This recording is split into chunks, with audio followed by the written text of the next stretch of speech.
Hello, and welcome back to Toxic Relationship Rehab with Pink Girl Teaches. You may also know me as Joy, and I want to thank you for pressing play.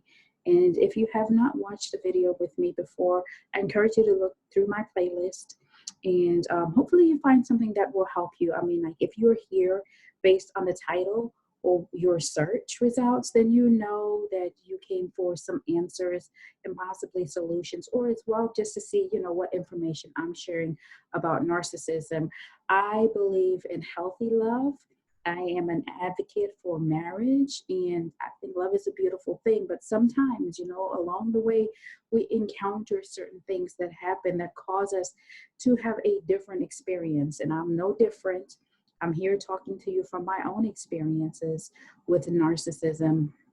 And I'm also talking from the other side, from a healed side. And so I just want to encourage you, there is healing and there is hope, and you don't always have to, feel the way that you do because of what the narcissist puts you through.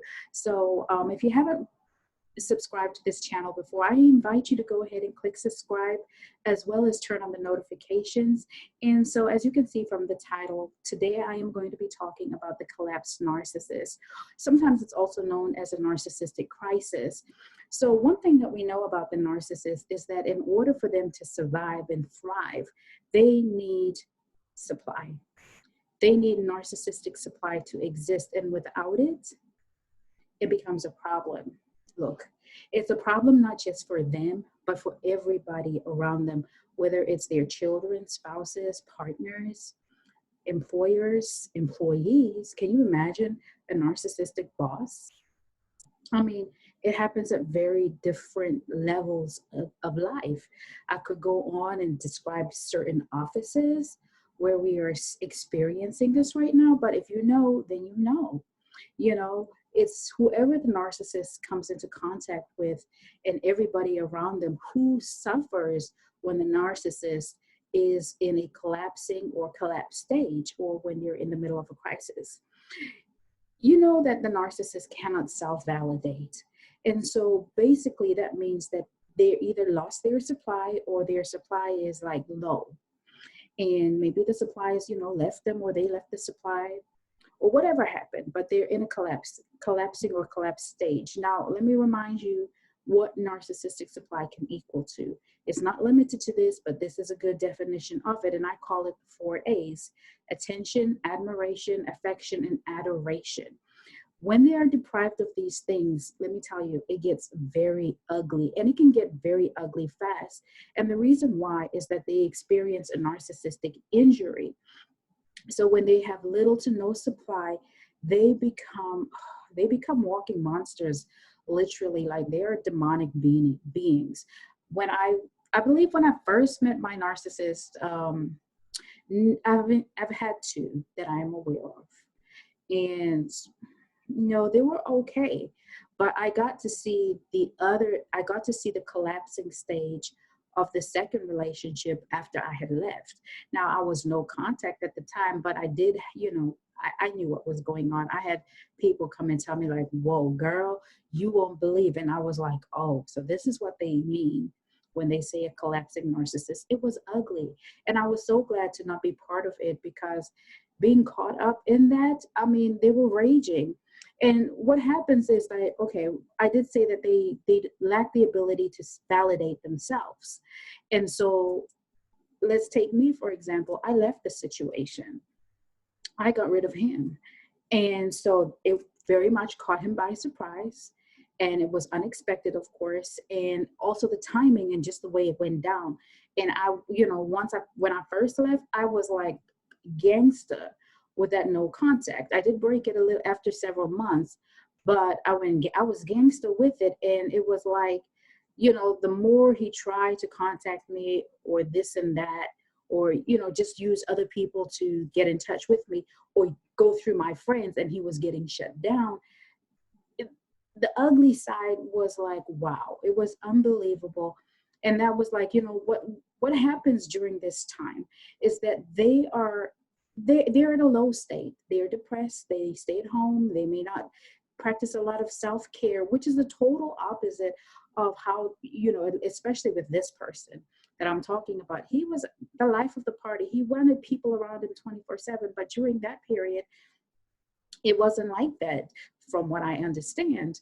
But it's dealing with their inner thoughts and feelings about themselves, because let's tell the truth to each other. Yeah, they may lack empathy, but they know they're the core of them knows that they are rotten, and they feel terrible, but they just don't know how to change. That coping mechanism that they adapted when they were children, that makes them who they are today, it's in their system. It's part of their DNA, their blood. And for them to change, no. I know some who have gone to therapy but didn't stay the whole duration. They haven't gone to therapy as maybe a part of love bombing a new partner, like, oh look, I'm getting the help that I need, and so things are gonna get better between us, blah blah blah. And when things do get better and they get and they know, they feel secure with their partner, they stop. So from what I say, yeah, he was just ugly, like an entire 2-year old. When our little toddlers have temper tantrums, they call it the terrible twos, but I think that's an insult to children everywhere. But what they're doing is they're projecting their self-hate onto everybody. They hate themselves, and they want you to feel what they feel. And so that's why they become belligerent. That's why they become intolerable, violent, aggressive, and they've just hit a low. And it's like, think about a druggie. Like, they get desperate, very desperate. A junkie, they get desperate when when the high runs out. And so once they're experiencing this narcissistic crisis, the high has run out. It's not there anymore. And now they're looking for the next hit. Or, and sometimes what happens, and this is very much the case with my ex, is they get so comfortable in their role, when while I still had a veil and couldn't see things for what it were, or what they were. And you're playing me, and you have me out here looking like a whole fool. And that made him feel great about himself. It made him feel like, what, he was somebody and he was doing something. It fed his ego. But once I was removed from the situation, you left with a harsh reality that this is who you are. You are not my God. You're not, you're not the next best thing. You're not the best thing next to sliced bread. You are just nothing. You are you. And they deal with those feelings, and it's difficult for them. And so they've hit that low, and they're searching for the new high. And sometimes, because their mind was so in the clouds, they don't realize that they may have let themselves go, or they may realize that their game isn't so tight anymore, and people can see them for who they are. And sometimes, they just have a difficult time running into the type of fuel supply that you were.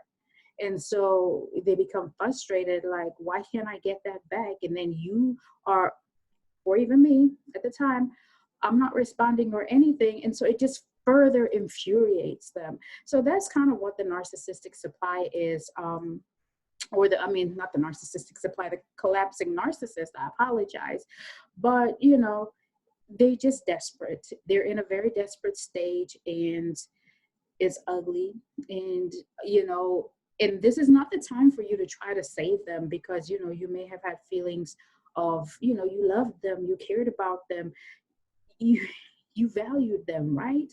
But it doesn't mean that because now they're trying to come back to you, and now they're trying to paint the sky blue and roses are red and just love bomb you now is not the time for you to fall back and be like, well, maybe they've changed, because newsflash, they will never change, period.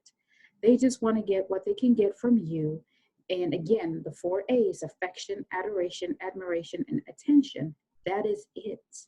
That is it. You are somebody of value, and you deserve so much more. You have so much to offer the right person, and the right person has everything that you need. You will never have to beg for their time, their affection, their adoration, and all of that. They will give it to you. They will not hurt you. They will not abuse you. They will not lie to you, cheat on you, use you. They just don't do it. Love doesn't do that. So many things, or so many memes float around talking about struggle love, or how love has to hurt. I'm here to tell you that is a lie. Love does not hurt. You don't have to go through a struggle to prove your worth to somebody. And during the collapse, that's not the time for you to help them. Continue to stay no contact. Now, real quick, like I did tell you that I had information when, when he first was collapsing. And I was like, whatever. I was just not even, I wasn't even bothered because I was first I was like just numb because the truth about what happened was like, whoa. I think I'll do a video on that. But anyhow, the truth was just so mind blowing. And so first I was numb, and then I was just like in shock. And then I was trying to find my strength to, just make it day to day. And and then, I started finding myself again. And this was like maybe 4 months in. And that's when he called. And I was like, well, I didn't know it was him, but I did answer the phone.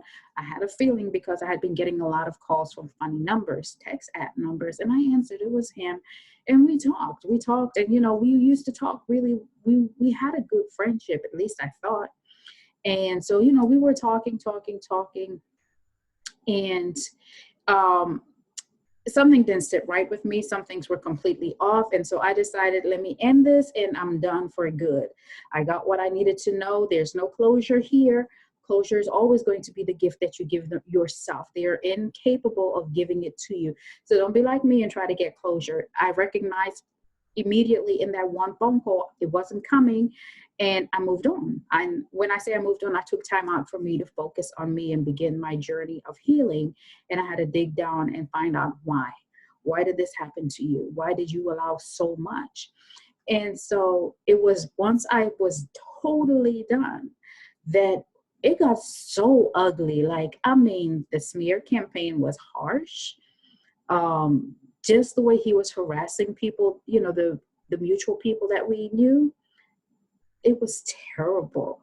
But I'm happy to report that it's been a long time and I don't know anything anymore, and I like it that way. And so, that's where I am.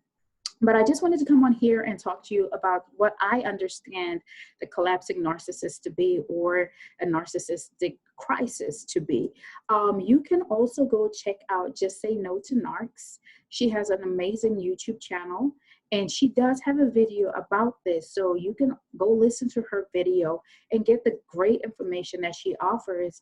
And I know it will help you because it also helped me gain further clarity to this matter. So I just want to thank you again for joining me on Toxic Relationship Rehab. Again, I am Pink Girl Teaches. You can hit the subscribe button and turn on the notifications. And I look forward to seeing you again, hopefully. So until then, take care of yourself and practice lots of self-love.